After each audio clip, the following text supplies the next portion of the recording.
Hello everybody, this is Claire and Consultant Wade, and today we're going to learn how to create property listing e-alerts to get sent out to your customer so that they're sent helpful listings daily or however often you want so that you can stay in front of your customer with these auto emails. So let's say we're already on our lead. What we're going to do is we are going to scroll down to the e-alert section. So we have this box here to create an e-alert. Or there's always this box here too. It really doesn't make a difference. I'm not sure why there's two. But we can design the alert by either clicking System eAlert or Blank eAlert. So System eAlert is if someone has already been on our site or your site, if they registered with you specifically, searching properties. And you can look up here if they've done that in this blue web activity box. Line 1 is going to show you all the properties they've favorited or looked at in general, how many visits they've made, and the average price range. So if you click System eAlert, the system will go ahead and design a search for your customer based off what they have already looked at. You don't even have to put any thought into it. You can tweak it a little once you're in there, or you can go ahead and just design it from scratch by clicking Blank eAlert. That's what I'll be doing today since this person clearly hasn't looked at any properties. So we're going to click Blank eAlert. And now it's going to take you to the search tab. So we're going to start here. And basically the system eAlert will look the same, just it will have this information pre-filled out with what it can based off the search that's already been done. So this one, since we're doing it from scratch, we're going to first pick an area. So you can design a map area by clicking this button here, and you can physically draw like a square or a circle, something like that, around the area that you want.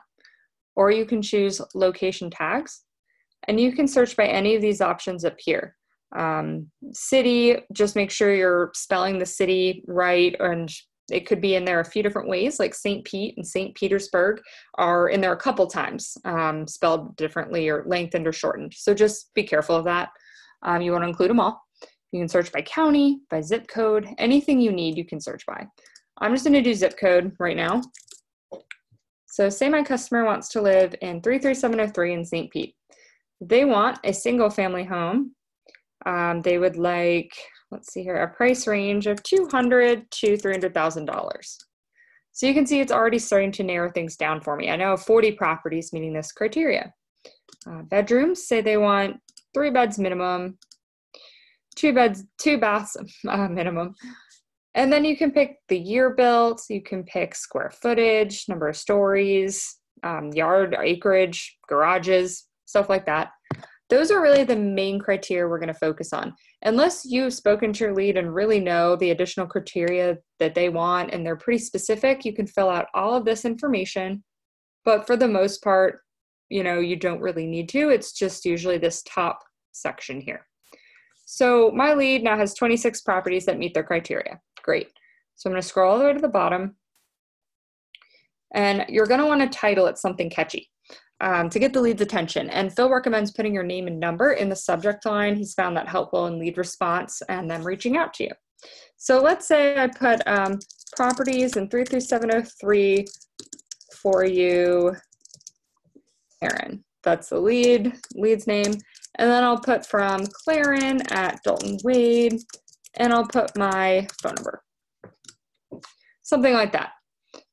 Then you can pick the frequency of how often you want it to go out to the lead. Usually default to daily, but of course you have a lot of options here, depending on their needs. If it's a buyer side type lead, you're already going to have active and price reduced checked as your options of what's sent to them. If this is a seller lead and you just want to send them what's selling around them so they can kind of compare their property, you can pick pending, or pending and sold will already be auto checked for you instead of active and price reduced.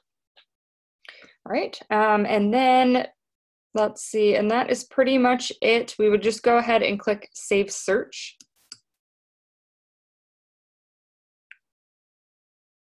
And then we're back on the main page, we're back on the summary tab, whereas before we were taken to the search tab. And we would just scroll down, and in the bottom right-hand corner here, you can see your e-alerts box. Here's the alert we created. Here's our criteria. Here's the status. It will go out within the hour to the lead for the first time. And here's the last time that the lead opened it. It will tell you when it was last opened.